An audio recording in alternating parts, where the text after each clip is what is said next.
안녕하세요. 저는 8살 초딩 키우고 있는 워킹맘이고요. 얼마 전 10번째 결혼 기념일을 맞았네요. 남편과 정답게 케이크에 초를 끄며 아이의 축하를 받으니 새삼 저희 결혼식이 생각났어요. 인생에 있어서 다신 없을 최고의 행사가 저에게는 최악의 잔치였었죠. 바로 시어머니 때문입니다. 결과적으로 결혼식 당일날 시어머니와 연을 끊어서 아이가 8살이 된 지금까지도 전혀 왕래 않고 있습니다. 사실 남편에게 계속 연락을 하시지만 남편이 받고 있지 않고 있다는 게 맞네요. 사실 이 글을 쓰는 이유는 아이도 많이 컸고 친할머니에 대한 궁금함이 있는 것 같은데 이제 연락을 슬슬 해야 하나 그런 생각이 들어서예요. 머리로는 굳이 그럴 필요 없다는 생각이 들지만 이게 정말 현명한 건가 싶기도 하고 그래서 많은 분들이 보시는 이 게시판에 글을 써서 고견을 좀 구하고 싶습니다. 이대로 쭉 연을 끊고 살아도 되는 건지요? 그럼 이야기를 시작할게요. 저는 남편과 4년 연애 끝에 결혼했습니다. 남편이 대학원 다니고 있을 때부터 연애해서 졸업하고 바로 연구원으로 들어가자마자 프로포즈 받았어요. 남편이 대학원 간다고 했을 때 남편 집에서 엄청 반대를 했대요. 남편은 명문대생이었는데 사립대학교에 공과대학이라 대학 등록금도 높은 편이었거든요. 그 때문에 빨리 취직이나 하라고 압박을 주셨다네요, 집에서. 솔직히 말해서 집에서 등록금이나 몇 번 대주셨으면 그런 말씀 하시는 거 이해해 볼 수는 있겠어요. 그런데 남편 말로는 집에서 딱 입학금만 내주시고 그 다음부터는 철저하게 혼자 벌어 공부하라고 하시며 용돈도 10원 한 장 주지 않으셨다네요. 남편 혼자 알바하고 악착같이 공부해 기숙사 들어가고 장학금도 받아가면서 대학 4년 다녔다더군요. 너무 힘들어서 코피도 자주 쏟았다고. 그런데 빨리 취직해서 부모님 용돈 드릴 생각 안 한다고 남편에게만 그렇게 구박을 하셨답니다. 남편은 장남인데 둘째 아들에겐 안 그러셨대요. 오직 남편에게만 그렇게 빼먹을 거 더 없나 구박하시고 남편은 진로에 관해 다 생각이 있었기에 대학원 입학을 강행했고 알바 2개 하면서 열심히 공부했었어요. 그때 제가 남편을 만난 거였죠. 어찌나 성실하고 순수하던지. 그런 모습에 반해 사귀게 되었고 4년 사귀는 동안 남편은 본인대로 바쁘면서 저한테 단 한 번도 소홀하게 굴어 서운하게 만든 적이 없습니다. 그런 모습들을 좋게 보아 남편 프로포즈에 오케이 했고 저희 부모님 역시 남편을 아주 마음에 들어 하셨어요. 게다가 대기업 연구원이었으니 경제적으로도 문제될 것 없었죠. 다만 마음 한구석에 걸리는 것이 하나 있다면 그것은 바로 시어머니 될 뿐이었습니다. 돈. 어머님은 너무나 돈돈거리는 사람이었어요. 연애 때 있었던 일을 하나 얘기해보자면요. 남편이 대학원 다니면서 과외 알바도 하고 모 회사에서 자료 봐주고 수정해주는 타임제 근무도 했었어요. 그래서 대학원생이었지만 한 달에 200만 원 가량 이미 벌고 있었습니다. 남편은 일찌감치 독립해서 살았지만 다달이 시댁에 돈도 들이고 있었다더군요. 어머님이 강력하게 주장해서 한 달에 100만 원씩 보내고 있었다더군요. 키워준 값 운운하시면서요. 지금 생각하면 아니 제대로 취직도 못한 상태인데 그런 아들에게 다달이 100만 원이라뇨. 워낙 입김이 세신 분이기도 하고 괜히 싫은 티 냈다가는 학교까지 찾아와 고성 지르실 뿐이라면서 남편은 묵묵히 돈을 보내더라고요. 남편 입장은 이랬어요. 나는 키워주신 부모님한테 감사하지만 어릴 때부터 워낙 독립적으로 자랐어. 고등학교 때부터 거의 용돈 못 받고 살았다면 말 다 한 거지. 우리 어머니가 아버지 때문에 많이 고생하셨고 어머니 덕분에 다 쓰러져 가는 집에서 32평 아파트로 이사간 것도 맞지만 그건 어디까지나 엄마 욕심이었고 내 입에 들어가는 쌀밥 한 숟가락 아까워 하시는 분이었어. 나도 그런 것들이 다 가슴에 사무치거든. 집에서 다달이 100만 원 보내달라고 하시는 것도 정말 사정이 어려워서가 아니라는 것쯤은 알고 있어. 결혼하고 나면 나도 가정을 꾸리게 되는 건데 절대로 다달이 100만 원이나 보내드릴 수는 없어. 그렇게 하기 싫어서 지금 돌이 다 하는 거야. 돈 문제는 확실히 짚고 넘어가야 너도 나를 믿고 결혼할 수 있겠지. 이건 약속할게.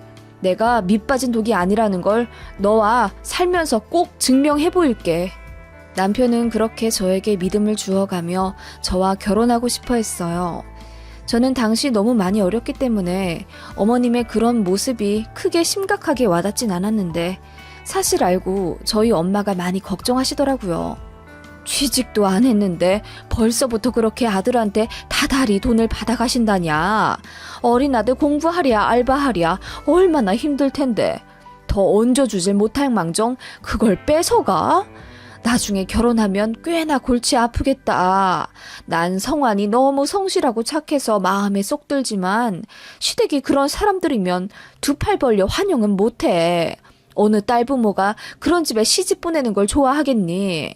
엄마는 그렇게 근심 어린 의견을 내비치시곤 했죠.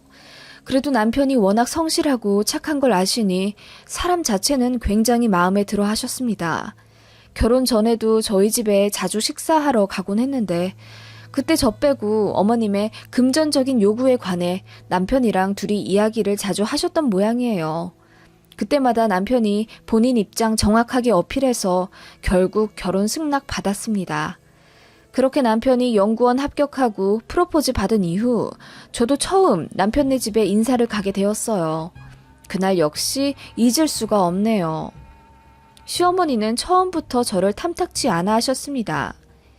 우리 아들이 무려 대기업 연구원인데 신부가 너무 평범한 거 아니야? 한 달에 얼마나 벌어? 이게 어머님 첫 마디였죠. 당황을 넘어서 화가 난 남편이 좀처럼 본 적 없이 버럭 큰 소리를 내며 엄마는 며느리 될 사람한테 대뜸 돈 얘기부터 먼저 하고 싶어요?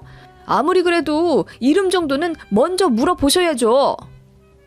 이름이야? 결혼식장에서 안내판 보면 되는 거고 결혼은 현실이야. 돈 없으면 행복은 창문 밖으로 날아난다. 내가 부족한 네 아빠 몫까지 다 해내느라 얼마나 고생했는지 알잖니? 어머님의 말씀에 구석에서 아무 말 없으시던 시아버님이 헛기침을 하시며 얼굴이 벌개지셨죠. 민망해 하시면서도 한 소리 못 하시는 걸 보니 괜히 마음이 좀 그렇더라고요. 어머님은 정말 대단하셨습니다. 요즘은 남자나 여자나 같이 벌어야 해. 집값이 얼만데 우리 아들은 대기업 다니면서 돈도 많이 벌고 성과금? 그것도 1년에 몇 천씩이나 받아온다는데 넌 연봉이 얼마나 되냐? 결혼해서 애 낳아도 악착같이 일은 다녀야 한다? 엄마, 그건 우리가 알아서 해. 이런 말씀 하실 거면 괜히 인사 와서 안 봐도 될 모습만 보인 것 같네. 남편이 화를 내며 제 손목을 잡고 일어서려 하자 그제야 어머님이 아차 싶어 하며 알았다 알았어. 밥이라도 먹고 가. 내 아무 소리 안 할 테니까. 하시며 부엌으로 이끄시던 어머님이었습니다. 그렇게 식탁에 갔는데 세상에나 며느리 될 사람이 인사 온다는데 상차림이 꽤나 간소하더군요. 콩나물국에 멸치, 콩자반, 계란 후라이가 다였습니다. 엄마, 아니 이게 그러니까 내가 식당 가자고 했잖아요. 식당 가서 돈 네가 낼 거잖니? 네 돈이 내 돈인데 뭘 밖에다 쓰고 앉아있어. 그래, 며느리면 우리 가족 될 사람이니까 평소처럼 먹어야지. 상다리 휘어지게 차려봤자 뭐 있다니? 어머님은 그렇게 대충 휘휘 손으로 저어가며 분위기를 진정시키더니 앉아서 밥 먹자고 하시더군요. 남편이 제 표정을 살피더니 귓속말로 대충 먹고 빨리 나가자고 하더군요. 솔직히 말하면 기분 나빴습니다. 저희 어머니는 예비신랑 인사 온다고 거의 3일 전부터 시장도 다니시고 직접 어디 전화도 걸어가며 좋은 식재료 공수해오고 그러셨거든요. 그래서 소갈비에 쇠고기 묵국에 정말 상다리 휘어지게 저녁상 차려주셨고 남편 좋아한다는 크림 파스타까지 인터넷으로 레시피 공부해가며 내어주셨거든요. 제가 머쓱해하며 한술 뜨자 어머님이 큰소리 치시며 옆집이 콩나물을 많이 키웠다고 한 바가지 준 거야. 집에서 키운 거라 좀 질기긴 한데 그래도 먹을만해. 다 먹고 가. 괜히 남기면 음식물 쓰레기 나온다. 요즘은 음식물 쓰레기 버리는 것도 전부 돈인 거 알지? 엄마, 제발 그런 소리 좀 그만하세요. 뭐 어때서 그래? 어차피 가족될 사이인데. 어머님은 그렇게 말씀하시며 우악스럽게 밥을 크게 한술 떠서 입에 넣으시곤 미처 씹기도 전에 또 말씀하시더군요. 연봉이 얼마인지는 절대 말 안 해주는구나. 그래 뭐 평범하다고 들었으니 3천 언저리겠지. 그 밑은 내가 결혼 못 시켜. 좌우지간 남편 믿고 결혼하자마자 관두는 그런 멍청한 짓은 하지 마라. 나는 그거면 된다. 며느리 노릇 그런 거 필요 없어. 안부 전화 이런 거 안 해도 되고 명절에 일찍 와서 앞치마 두르고 전 부치고 고기 굽고 그런 거 안 해도 된다.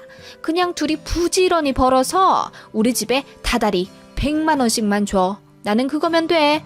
그 말씀에 남편이 불같이 화를 내며 결국 제 손을 잡고 일어나는 바람에 엉망진창이 되었던 첫 인사였습니다. 남편은 차 안에서 눈물까지 흘리더군요. 본인 어머니가 너무 창피하다고요. 우리 엄마는 왜 이렇게 돈에 환장하셨을까? 정말 지긋지긋해. 그렇게 울면서 한탄하던 남편 모습이 아직도 기억나네요. 그 이후 남편이 어머님과 따로 얘기해서 결혼 생활하며 100만 원 드리기로 한 건 없던 일로 마무리 지었고 대신 구정, 추석, 시부모님 생신 때 50만 원씩 드리는 걸로 합의 봤다네요. 그렇게 하지 않으면 영 끊겠다고 으름장을 놓았다더군요. 신혼집은 남편과 제가 모아둔 돈과 일부 대출받아 전세에서 시작하기로 했습니다. 사실 저희 친정 부모님께서 얼마 보태주신다고 하셨는데 안 받았습니다. 솔직히 시댁에서 지원 한 푼 안 해주시는데 굳이 받아야 하나 싶기도 하고 남편 직장에서 전세자금 무이자 대출 받을 수 있어서 1, 2년 빡시게 모으면 금방 갚을 수 있었거든요. 남편도 손 내어가며 안 받겠다 하고 본인이 담배 끊어가며 돈 아끼고 많이 벌겠다 하더라고요. 남편이 저에게 미안했는지 웨딩홀부터 신혼여행까지 전부 본인이 낸다고 저는 결혼 준비 과정에서 택시비 10,000원 한 푼 못 쓰게 하더군요. 그렇게 결혼 준비를 거진해가며 상견례를 했는데 아니나 다를까 시어머니가 또 돈 얘기를 꺼내시며 이러시더라고요. 나는 우리 장남이 국민연금이나 다름없었어요. 적어도 월 100씩 받으면서 키워준 노고를 돌려받고 싶었는데 결혼하면서 돈을 끊을 거라네요. 지 색시랑 잘 먹고 잘 살겠다면서. 엄마, 무슨 그런 말씀을 여기서. 얼굴이 벌개져서 어찌나 화를 내든지. 근데 생각해보니까 내가 너무 받으려고만 해서 그런가 보다 싶더라고요. 그래서 얘네 신혼집에 돈을 좀 보태주려고요. 그 말에 저희 친정 부모님도 당황하셨죠. 애들 집에 얼마를 보태주실 건가요? 일단 3천만 원 보태주려고요. 많이 넣어줘봤자 요즘 애들은 고마워도 안 하거든요. 3천이요? 네, 그리고 애들 하는 거 봐서 더 보태주든지 그래야겠어요. 우리 아들 이모가 이렇게 돈도 나눠서 주고 그래야지 애들이 무시 안 하고 잘한답디다. 사부인도 그렇게 하세요. 애들 너무 돈 한 번에 줘버릇하면 당연한 줄 압니다. 그렇게 큰 소리 치시며 3천만 원 보태주신다고 하신 시어머니셨고 남편은 그 돈 받기 싫어했어요. 그런데 시어머님이 남편 회사까지 찾아가서 돈을 쥐어주셨다네요. 아무튼 그렇게 조금 황당하게 결혼식까지 시간을 흘렀어요. 결혼 준비 과정에서도 시어머니와의 많은 일들이 있었지만 다 쓰기엔 길고 바로 결혼식 날로 이야기 넘어갈게요. 진짜 대박이거든요. 대망의 저희 결혼식 날, 저는 너무너무 정신이 없었고 상대적으로 덜 바쁜 신랑이 돈 처리나 행사 진행 처리 같은 걸 도맡아 해줬죠. 막힌 것 없이 술술 흘러가는 결혼식이었고 그렇게 행복하게 마무리되나 싶었는데 문제는 패백장에서였습니다. 친척분들까지 모두 모시고 패백만 하면 저희는 이제 인천공항으로 가기 때문에 너무너무 설렜었어요. 그렇게 웃으면서 패백하고 있었는데 시어머님 표정이 잔뜩 구겨져 있으시더라고요. 오죽하면 사진기사가 아니 아들 장가 보내는 게 그렇게 서운하세요? 좀 웃으세요 신랑 쪽 어머님. 이렇게 농담하실 정도였어요. 좀 뚱한 데가 있으신 어머님이긴 했지만 그렇게 대놓고 사람들 앞에서 기분을 드러내진 않으신 분인데 정말 심기가 잔뜩 불편하신 모양이더라고요. 참다 못해 사람 없는 곳에서 제가 여쭙습니다. 어머님, 무슨 불편한 일 있으세요? 너는 내가 시애미로 보이지도 않느냐? 네? 그게 무슨 말씀이세요? 다짜고짜 그렇게 말씀하시는 시어머니 때문에 순간 정신이 멍해졌어요. 제가 무슨 실수를 했지? 아무리 곰곰이 생각해도 기억나는 게 없었어요. 그런데 어머님이 하시는 말씀에 너무 놀랐습니다. 아니, 밥은 제대로 먹었는지 궁금해하지도 않냐 이 말이야. 네? 아니 제가 아까 식사 잘 하셨냐고 여쭤봤는데요, 어머님. 그래, 잘 못했다. 아니, 혼주석에 니네 친척들이 왜 앉아있어? 내가 밥 먹을 곳은 없더라. 아, 그러셨어요? 자리가 너무 없어서 그랬나 봐요. 여기 직원들이 혼주석은 꼭 비워놔야 하는데 차질이 있었나 봐요. 그래서 어디서 드셨어요? 안 먹었다. 그거는 네가 잘 알아서 챙겨야지. 무슨 직원 핑계를 댄단 말이야? 너 내가 꼴랑 3천만 원 줬다고 무시하는 거지? 네? 어머님 그럴 리가요. 저 너무 바빴어요. 식 끝나자마자 사람들한테 인사하고 옷 갈아입고 바로 패백하러 지금 들어온 거예요. 저는 지금 물 한 잔도 제대로 앉아서 못 먹었어요, 어머님. 그리고 아까 연회장에서 인사 다닐 때 보니까 어머님 혼주석에 앉아서 식사하시는 것 같던데요. 그러고 나서 잠깐 자리 비운 사이에 바로 자리 뺏겼다고. 네? 아니 어머님 무슨 말씀인지 잘 모르겠어요. 시어머니는 그렇게 혼주석에 집착하시며 계속 저에게 시어머니 대접을 제대로 못 받았다고 우기시더라고요. 다른 사람들 말 들어보니 처음에 앉아 계셨는데 잠깐 자리 비운 사이에 도우미들이 그릇을 치웠고 그 자리가 빈자리인 줄 알았던 저희 쪽 친척분들이 그 자리에 앉으셨다더군요. 어머님은 자리를 완전히 비운 게 아니라 잠깐 커피 드시러 가셨던 거고요. 아니 그냥 그럴 수도 있는 것 아닌가요? 그게 그렇게 화를 내실 일인지 저는 당초에 이해가 안 가더라고요. 어머님은 제가 이해를 못하자 더욱 언성이 높아지셨고 그 바람에 패백장에 있던 모든 친척분들과 저희 친정 부모님까지 오셨습니다. 일이 커진 거죠. 남편이 서둘러 어머님을 진정시키려 했지만 어머님 흥분은 좀처럼 가라앉지 않았어요. 이렇게 벌써 며느리한테 무시받으면 저는 어째요? 아니 어떻게 며느리가 이래요? 시애미가 나중에 밥도 제대로 못 먹어도 나 몰라라 할 며느리네 이거 아주. 어머님 정말 왜 이러세요? 다 오해시라고 제가 말씀드렸잖아요. 아니 그래요 사부인. 얘기 들어보니까 그냥 오해하신 거던데 여기 패백받는 데서 이러시면. 저희 친정 부모님까지 난색을 표하며 시어머니에게 뭐라고 하자 더욱 울분을 폭발하시며 내가 이러려고 돈 준 줄 알아? 니들 이렇게 부모 대접 안 해줄 거면 돈 다시 내놔! 하시더라고요. 남편이 벙쪄서 무슨 돈을 말하는 거냐고 하니 시어머니가 니들 신혼집에 보태라고 준 돈 말이야. 이럴 줄 알았어. 돈만 홀라당 받고 입 싹 닫는다 이거지? 어? 그럴 거면 나도 안 준다. 엄마, 진짜 여기서까지 1억이야? 남편이 어금니를 꽉 깨물며 어머님에게 말하자 어머님이 이러시더군요. 그래, 그럴 거다. 아이고 아까워. 당장 내놓고 신혼여행 가. 엄마, 그 돈을 지금 당장 어떻게 드려? 아 그래, 드릴 테니까 여기서 이러지 마. 엄마 제발, 내 결혼식 날이잖아. 남편이 애원하다시피 하자 시어머니가 제 얼굴을 보며 지금 없으면 신부 쪽 축의금에서라도 빼서 그 돈 다시 내놔. 엄마! 아니, 사부인 뭐라고 하셨어요? 우리 축의금까지 달라고요? 듣자 하니 너무하시네.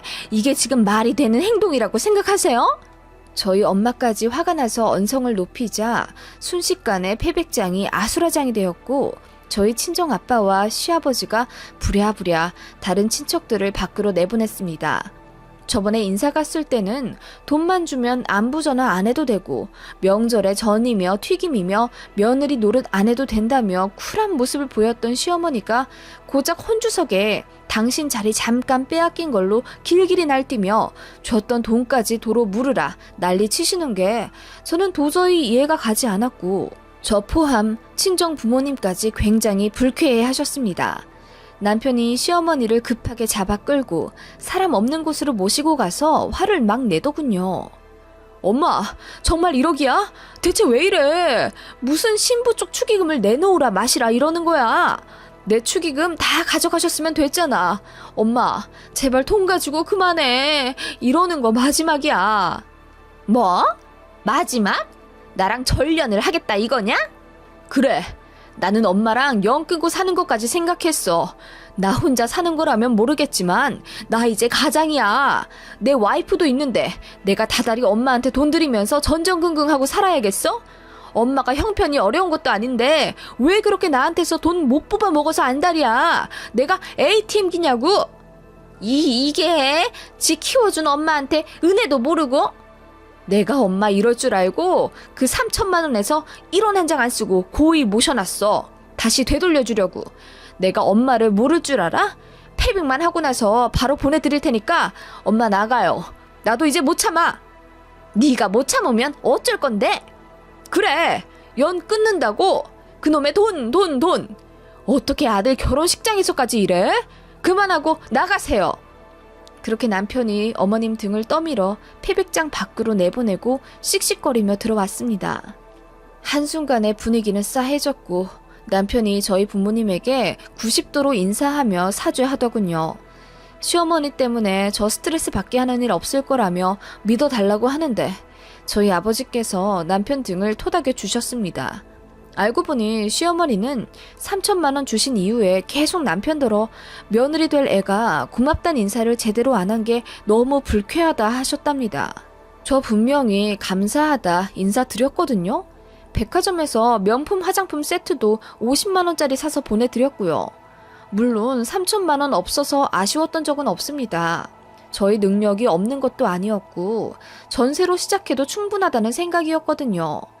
그래도 그렇게 주셨으니 감사의 도리는 드렸다고 생각했는데 어머님이 억지로 쥐어주셔놓고 제가 굽신굽신 거리지 않았다는 것에 혼자 화가 나서 분에 못 이겨 내내 언짢아 하시다가 말도 안 되는 트집 잡아서 그런 억지를 부리신 거죠. 네, 저희는 정말로 연 끊었고요. 남편도 절대 연락 안 하고 시아버지만 따로 뵙고 그랬어요. 그리고 명절에 저희는 여행 갔습니다. 저희 어머니도 굳이 먼저 모자 사이 화해시키려 들지 말고 가만히 있으라고 하시더군요. 뭐 저도 같은 생각이긴 했는데 아이가 태어나고 그 아이가 점점 커지자 친할머니에 대해 알고 싶어 하더라고요. 솔직히 저야 며느리지만 남편에겐 천룡 같은 사이인 어머니인데 정말 이대로 연 끊고 살아도 괜찮은 건지 새삼 짚고 넘어가고 싶기도 하고요. 어머님은 여전히 그대로이실까요? 이대로 남편 말대로 쭉 연락 안 하고 사는 게 낫겠죠? 여러분들의 생각이 궁금합니다.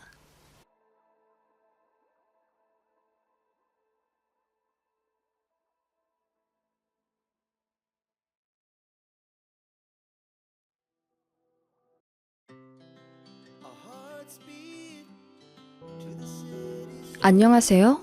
세상엔 정말 말도 안 되는 상식을 가지고 살아가는 사람들이 많은 것 같습니다. 어떻게 이렇게까지 악인일 수가 있지? 싶은 사람들도 있고요. 그리고 그런 사람들은 생각보다 우리의 주변 가까운 곳에 있을 수도 있답니다. 무슨 소리냐고요? 정말 어이없는 저희 손윗동서 이야기를 해볼까 합니다. 저는 결혼한 지 9년 차 됐고요. 시아버님은 저희 결혼하기 2년 전에 사고로 돌아가셨습니다. 시댁 식구는 시어머니 한 분과 아주버님네가 계십니다. 남편의 형이요.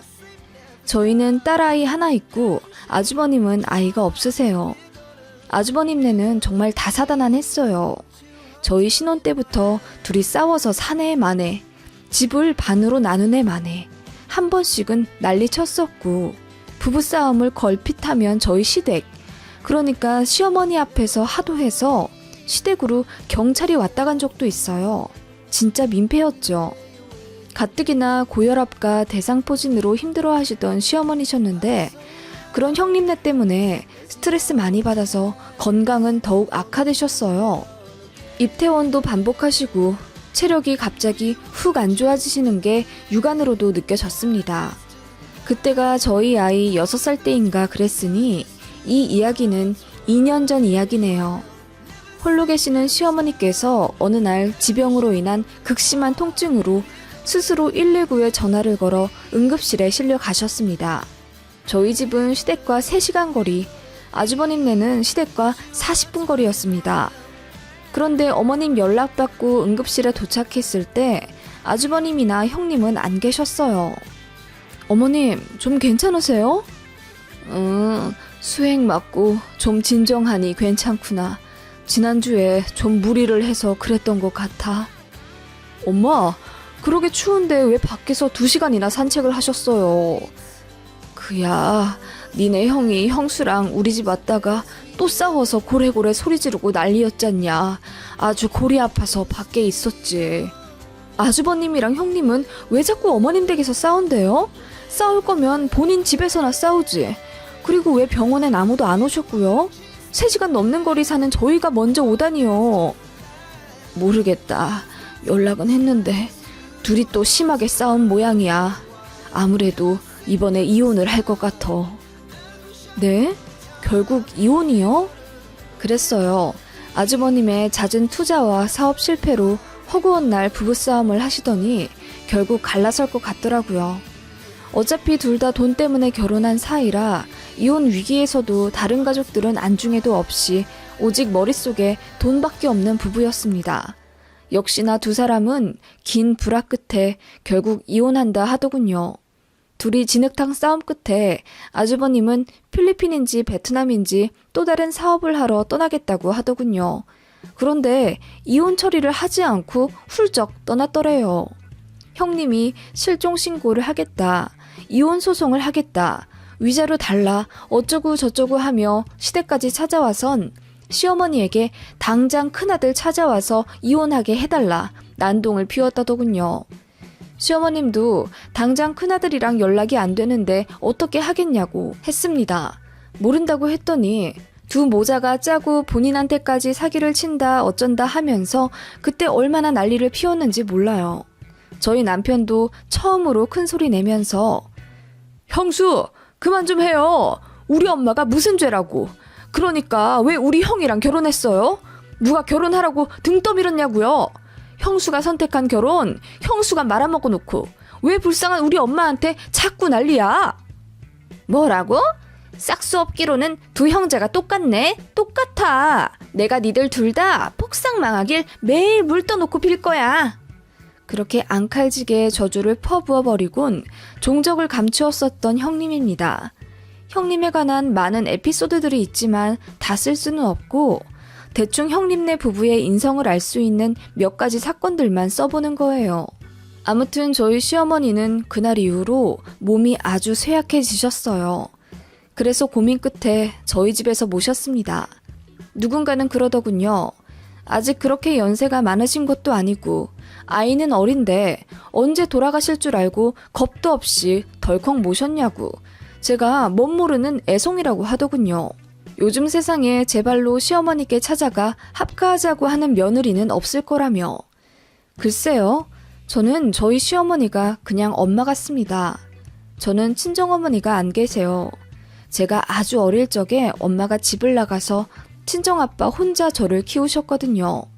두 분이 서로를 사랑해서 연애를 하셨다거나 선을 봐서 한 결혼도 아닌 그저 순간의 실수로 생긴 저 때문에 하신 결혼이라고 고모로부터 들었었는데 역시나 엄마는 저를 두고 그냥 야반도주를 해버리셨고 저희 아빠는 묵묵히 책임을 다하며 저를 잘 키워주셨던 거죠.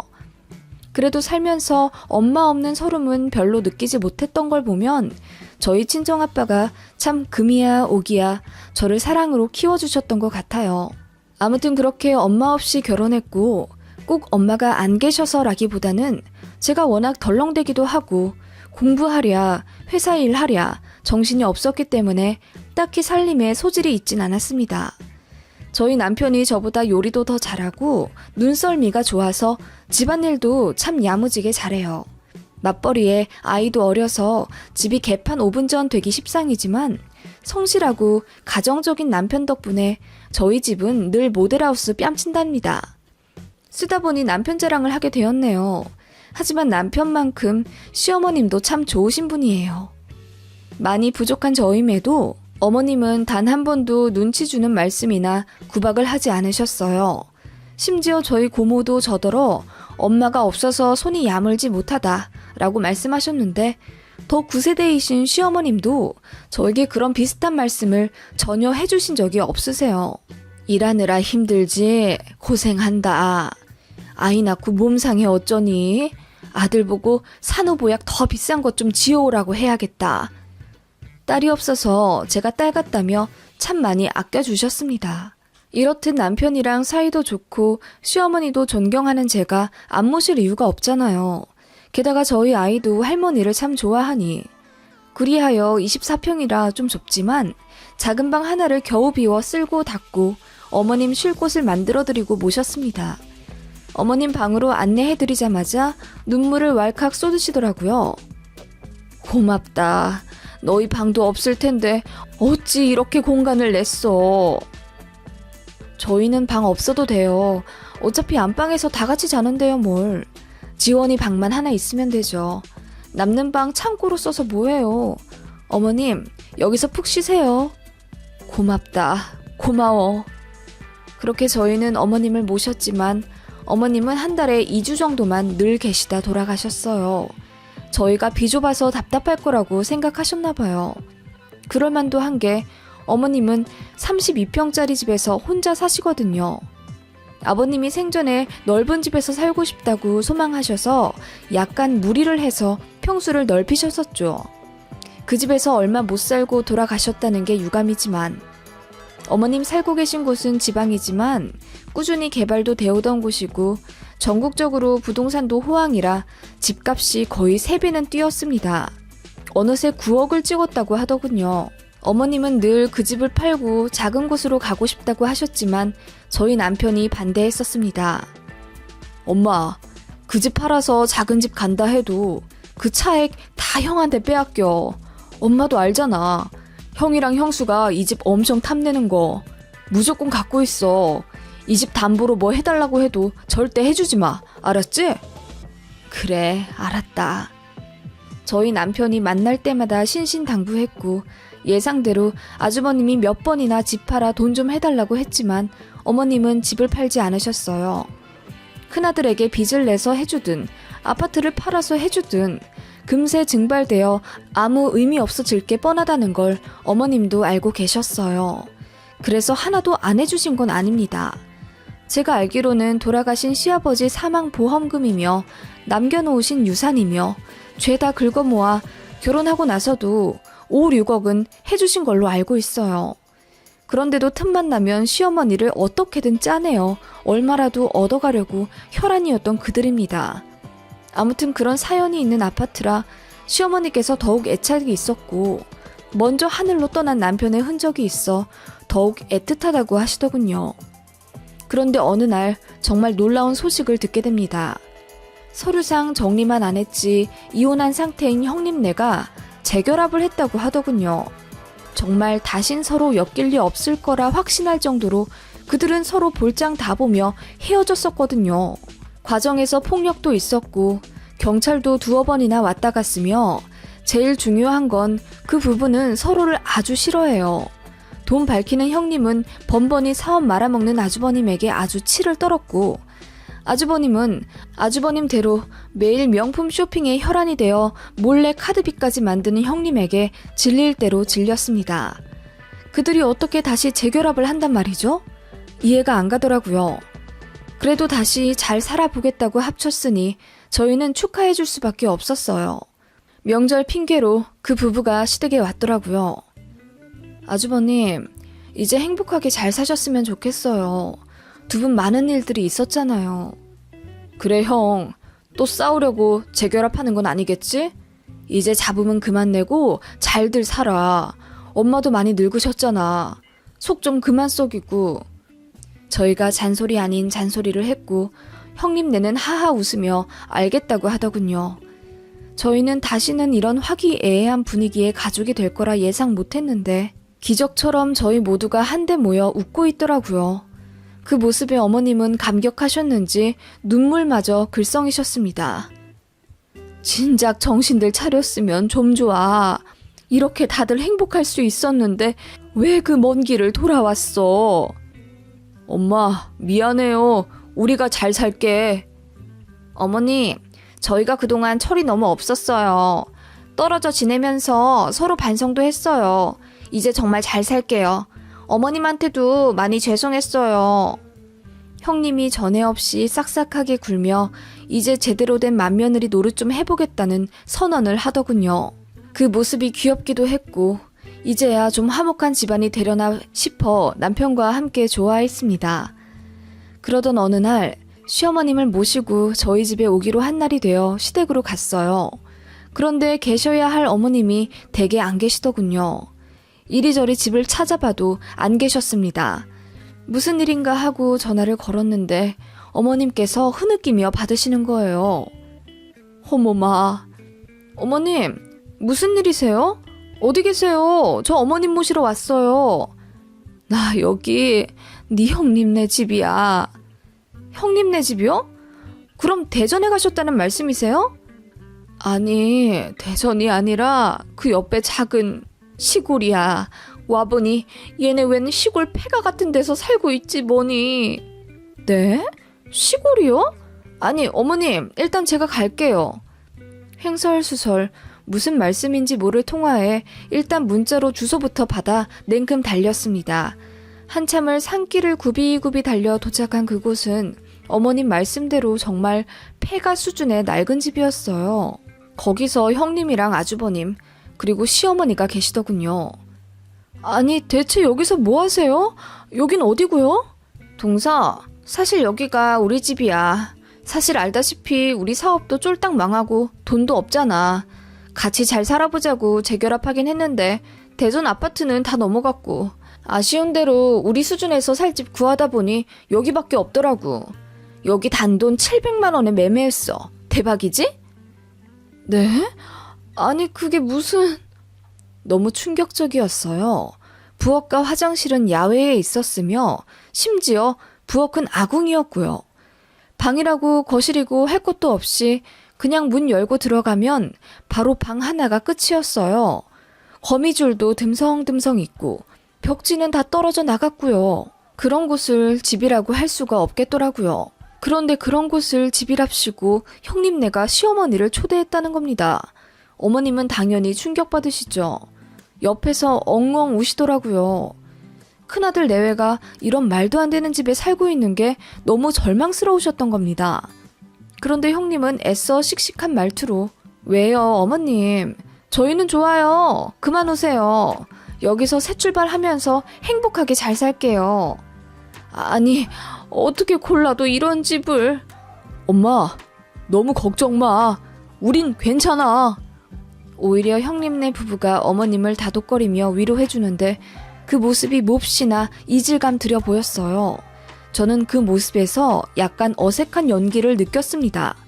솔직히 갑자기 재결합한다고 나타나 사이좋은 모습 보이는 것도 이상했고 그 명품 밝히고 돈돈거리던 형님네 부부가 이런 말도 안 되는 집을 구하고 또 시어머니까지 떡하니 초대해 그 집을 보여준 건 모든 것이 수상하리만큼 이상했어요.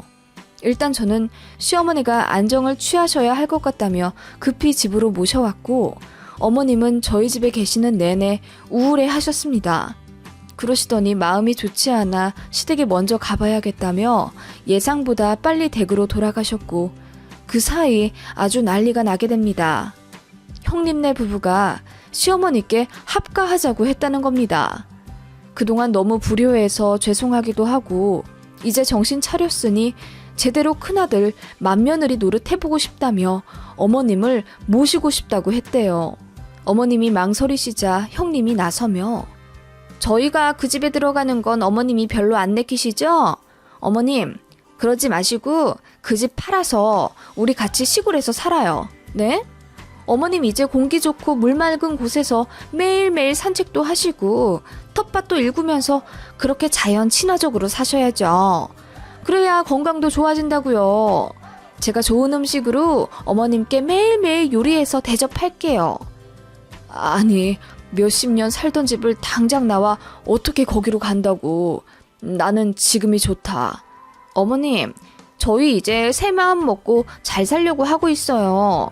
저희는 아무래도 도시 같은 세속적인 곳에서 사는 것보단 이런 시골에서 사는 게 훨씬 사이도 좋아지고 다른 생각도 안 들어서 좋아요.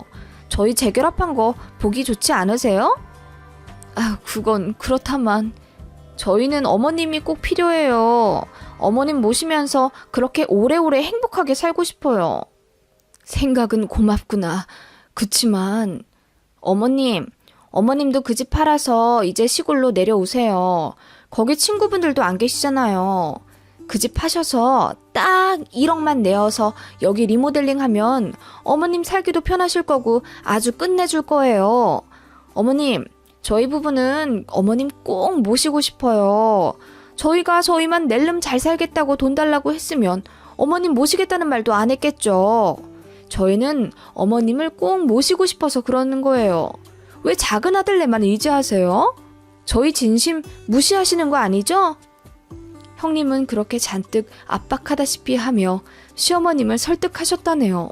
안 그래도 불화로 10여 년을 살아 속썩였던 큰아들 내외가 한박 웃음을 지으며 이제 행복하게 잘 살겠다고, 게다가 그동안 불효해서 죄송했으니 이제라도 모시고 살고 싶다며 달콤한 제안을 해오셨으니 어머님 딴에는 너무나 고민이 되셨겠죠. 그래서 결국 알겠다고 하고